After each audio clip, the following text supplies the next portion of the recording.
points each of mass m are placed at the vertices of an equilateral triangle of side L। एक equilateral triangle है,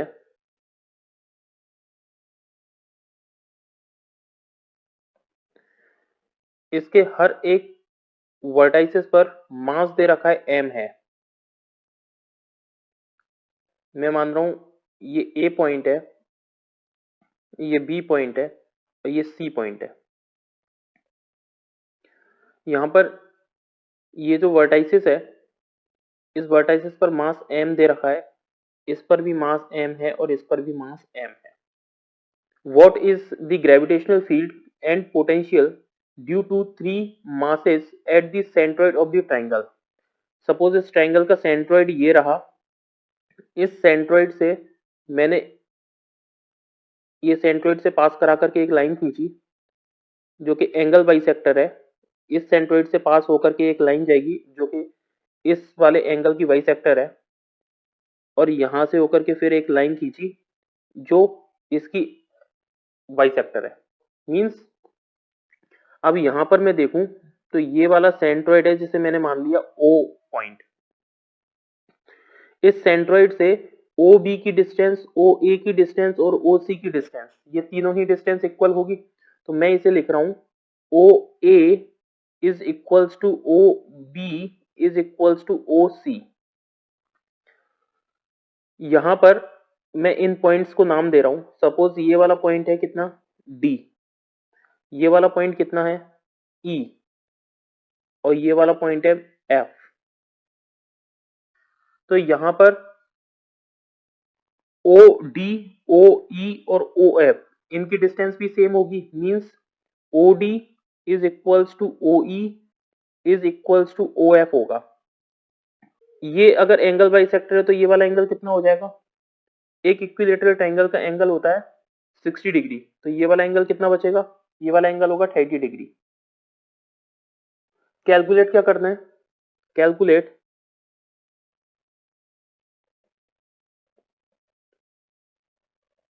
one, intensity of the gravitational field,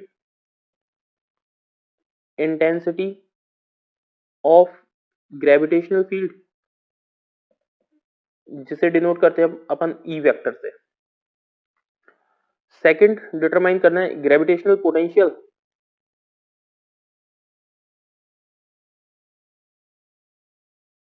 जिसे अपन V से denote करते हैं।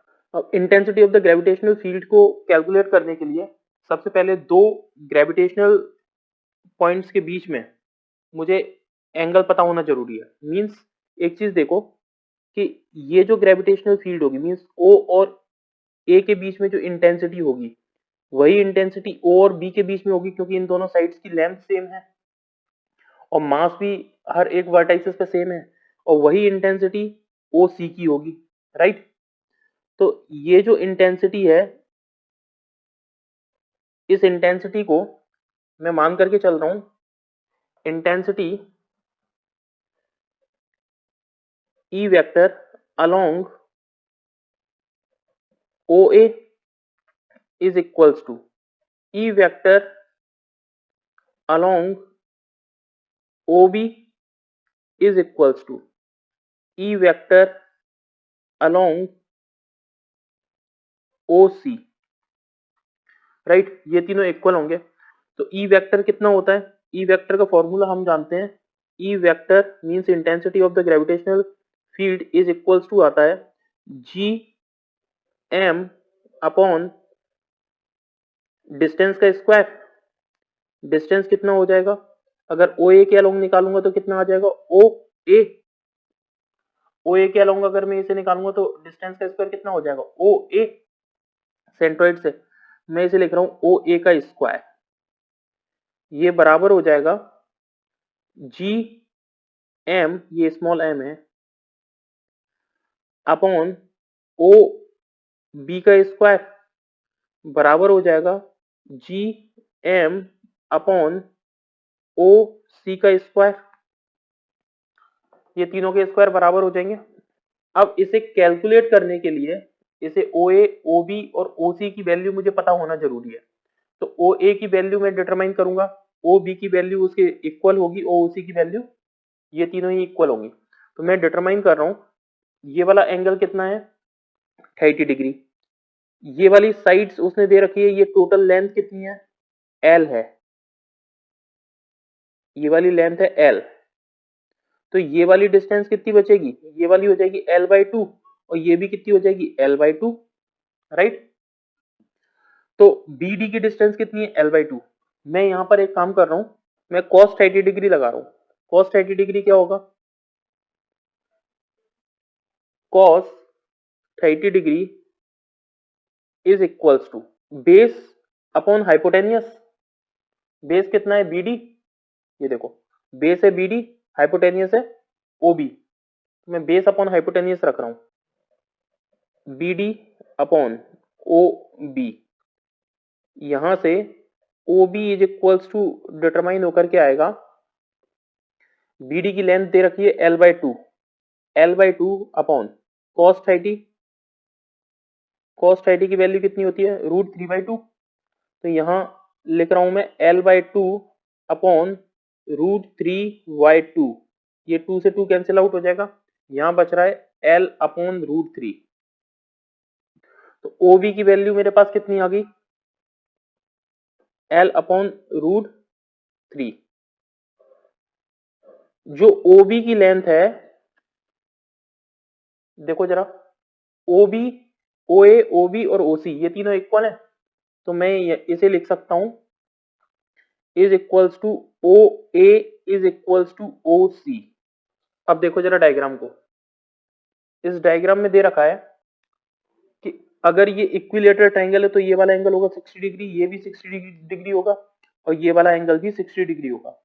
तो ये जो इन दोनों के बीच का एंगल होगा वो 120 डिग्री होगा, 120 डिग्री मींस दो इंटेंसिटीज के बीच में जो एंगल है वो कितना है 120 डिग्री। मुझे निकालना है net intensity of the gravitational field, तो नेट इंटेंसिटी कैसे निकालूंगा, ये इंटेंसिटी इसकी इंटेंसिटी ओ ए की इंटेंसिटी और ओ बी की इंटेंसिटी, इन दोनों का सम करूंगा और इसमें मैं फॉर्मूला लगा दूंगा। तो मैं जानता हूं E vector along O B is equals to आएगा, इस फॉर्मूले से देखो G M upon O B, तो मैं लिख रहा हूं इसे G M upon O B कितना है एल अपॉन रूट 3 का स्क्वायर इज इक्वल्स टू यहां आएगा 3 GM upon L square. Similarly E vector along O A is equals to कितना आएगा G M upon L upon root 3 का square is equals to G M upon L square, यहां भी 3 आएगा। मुझे ओ ए और ओ बी के बीच में पता है, तो मैं अगर नेट इंटेंसिटी डिटरमाइन करूं तो net intensity is equals to होगा E net vector is equals to root of E vector along O A का square plus E vector along O B का square plus 2 E vector along O A E vector along O B into cos, दोनों के बीच में angle कितना है ध्यान से देखो, दोनों के बीच में एंगल है 120 डिग्री, तो मैं इसे लिख सकता हूं कॉस 120 डिग्री, तो यहां मैं लिख रहा हूं कॉस 120 डिग्री। यहां से E net is equals to आएगा, देखिए रूट के अंदर ओ ए का square means G3 GM upon L square का square plus 3 GM upon L square का square plus 2 into 3gm upon L square into 3gm upon L square into cos 120 की value होती है -1/2। 2 से 2 cancel out हो जाएगा, ये नेगेटिव आ जाएगा, राइट। तो नेगेटिव आते से ये एक के साथ कैंसिल आउट हो जाएगा। यहाँ पे कितना बच जाएगा, 3gm अपॉन एल स्क्वायर का whole square. Whole square root से कैंसिल आउट हो जाएगा, तो अपने पास कितना बच जाएगा, 3gm upon L square. Okay, तो ई नेट इज इक्वल्स टू कितना आ गया, ई नेट इज इक्वल्स टू आ रहा है 3gm upon L square. E net है, ये एक वेक्टर क्वांटिटी है। वेक्टर क्वांटिटी तो मैग्नीट्यूड तो मेरे पास ये आ गया। अब मुझे फाइंड करना है इसकी डायरेक्शन, फाइंड करना है डायरेक्शन कि ये कहां लगेगा। तो अब मैं डिटरमाइन करूंगा इसकी डायरेक्शन। तो डायरेक्शन के लिए अपन लोग जानते हैं tan alpha is equals to होगा E vector along O A into sine theta, theta की वैल्यू दे रखी है, ओके, अपॉन यहां आएगा E vector along O B plus E vector along O A into cos theta. तो O A के along मुझे साइन थीटा और कॉस थीटा ये मुझे मिल गया, लेकिन ये वाली जो डायरेक्शन होगी वो एंगल बनेगा, ये अल्फा एंगल होगा ओ बी से, ओ बी से ये एंगल बनेगा। मींस यहां देखो ये है ओ ए, अब ये जो एंगल बनेगा वो ओ बी से एंगल बनेगा। ओ बी से कितने एंगल पर इसकी डायरेक्शन आएगी, और ये आउटवर्ड जा रहा है, मींस ये भी आउटवर्ड जाएगा, लेकिन कितने एंगल पर ई नेट आउटवर्ड जाएगा, ये अपन को फाइंड आउट करना है। तो इसके लिए अब मैं इसकी वैल्यू पुट कर रहा हूं, tan alpha is equals to E vector along O A sine theta. तो साइन थीटा की वैल्यू कितनी दे रखी है, theta is equals to 120 degree, तो मैं इसे लिख रहा हूं sine 120 degree upon E vector along O B, तो E vector along O B plus cos 120 degree, cos 120 degree. यहाँ पर ई वेक्टर की वैल्यू मैं और पुट कर रहा हूँ, ये कितना है, G M upon L square, 3gm upon L square. यहाँ पर भी आएगा 3gm अपॉन एल स्क्वायर। यहाँ पर जो ई वेक्टर है इसकी वैल्यू जाएगी 3gm एल स्क्वायर। इन सभी की वैल्यू ये रखी जाएगी, पुट की जाएगी। इन तीनों को मैं बाहर निकालूंगा, मीन्स नीचे से इसे मैं कॉमन ले लूंगा और इससे इसे कैंसिल आउट कर दूंगा। tan alpha is equals to, यहाँ बचेगा साइन 120 डिग्री अपॉन यहाँ आएगा 1 प्लस कॉस 120 डिग्री, राइट।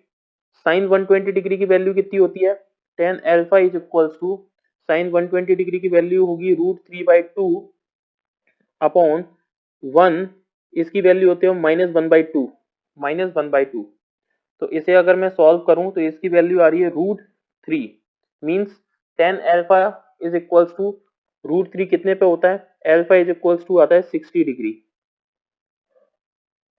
ये कहां से मुझे मेजर करना है, ये मेजर करना है मुझे ओ बी से। डायग्राम को देखो, ओ बी से 60 डिग्री एंगल पर मुझे क्या मिलेगा, O E, net intensity of the gravitational field वो अलोंग होगी किसके, ओ ई के, मींस ये लगेगी इस डायरेक्शन में आउटवर्ड। ये है ई नेट, किन दोनों का नेट है ये, ओ ए और ओ बी का, राइट। तो जितनी वैल्यू इसकी है ई नेट की वैल्यू कितनी आई है? ई नेट की वैल्यू आई है मेरे पास 3gm अपॉन एल स्क्वायर। ये इस डायरेक्शन में लग रहा है। और अगर मैं ओ सी के अलोंग ई डिटरमाइन करूं तो ओ सी के अलोंग कितना आएगा ई? ओ सी के अलोंग इस डायरेक्शन में लगेगा और इसकी वैल्यू होगी ई ओ C vector is equals to है 3gm अपॉन एल स्क्वायर। तो ये जितना ई नेट इस डायरेक्शन में लग रहा है उतना ही ई इस डायरेक्शन में लग रहा है, मींस ये दोनों आपस में कैंसिल आउट कर देंगे। तो अगर आपस में ये दोनों कैंसिल आउट करेंगे मेरे पास नेट ग्रेविटेशनल फील्ड कितनी आ जाएगी? मेरे पास आएगी net gravitational field will be, देखो मैं इसे लिख रहा हूं magnitude of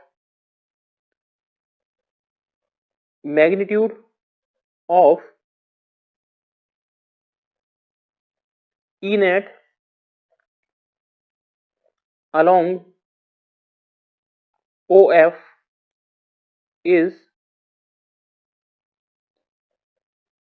equal in magnitude with along OC vector but opposite in nature.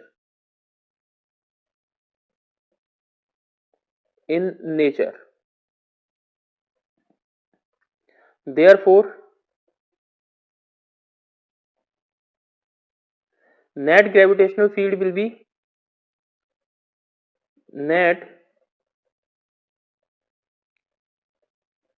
gravitational field will be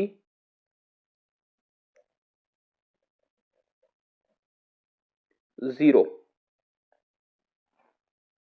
मतलब नेट ग्रेविटेशनल फील्ड कितनी आ गई अपने पास? जीरो। सेकंड डिटरमाइन करना है ग्रेविटेशनल पोटेंशियल। ग्रेविटेशनल पोटेंशियल जिसे हम डिनोट करते हैं वी से। ग्रेविटेशनल पोटेंशियल ये एक स्केलर क्वांटिटी है और स्केलर क्वांटिटी होने की वजह से इसमें ओनली मैग्नीट्यूड होगा, मींस मुझे डायरेक्शन डिटरमाइन करने की जरूरत नहीं है। v इज इक्वल्स टू होता है -gm अपॉन डिस्टेंस। डिस्टेंस कितनी आएगी? OA। यहां डायग्राम से देखिए डिस्टेंस कौन सी आएगी? OA, OB और OC। मींस पोटेंशियल मुझे कितना किस में निकालना है? OA में, OB में और OC में। और इन तीनों के पोटेंशियल को निकाल करके मैं अगर जोड़ दूंगा तो मुझे मिल जाएगा नेट ग्रेविटेशनल पोटेंशियल। ओके, ये मैंने निकाला along OA। Similarly V along OB determine करूंगा कितना आएगा? -gm upon OB। Similarly V अगर मैं OC के अलोंग डिटरमाइन करूंगा तो मेरे पास आएगा -gm अपॉन OC। राइट। अब मुझे V नेट अगर डिटरमाइन करना है तो V net is equals to आएगा V along OA plus V along OB plus V along OC। V net is equals to -gm upon OA कितना है? OA distance है L upon √3 plus -gm upon L upon √3 plus -gm upon L plus √3। इन तीनों को जोड़ेंगे तो यहां से आएगा V net is equals to, ये भी नेगेटिव है, ये भी नेगेटिव है, ये भी नेगेटिव है। इन तीनों को मैं जोड़ूंगा तो यहाँ आएगा 3 इंटू ये जो √3 है वो ऊपर पहुंच जाएगा 3√3 इंटू GM अपॉन L। और ये कंप्लीट आएगा नेगेटिव क्योंकि सभी में नेगेटिव लगा हुआ है। तो ये है ग्रेविटेशनल पोटेंशियल नेट। यहां से दो इंपॉर्टेंट पॉइंट हैं जो जब अपन ऑब्जेक्टिव सॉल्व करते हैं ना तो डायरेक्टली काम आते हैं। तो ये इंपॉर्टेंट पॉइंट है। सबसे पहला note 1,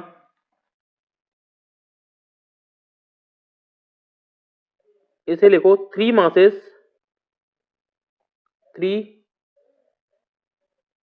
masses at the vertices of equilateral triangle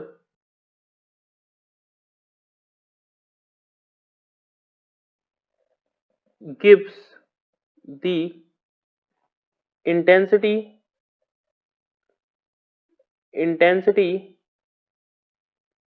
of gravitational field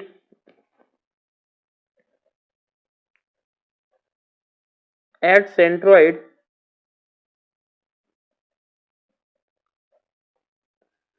is equals to 0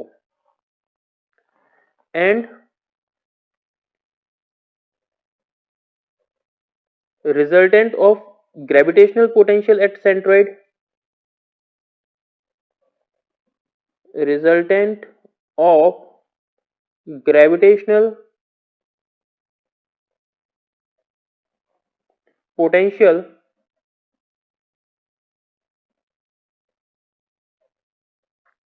at centroid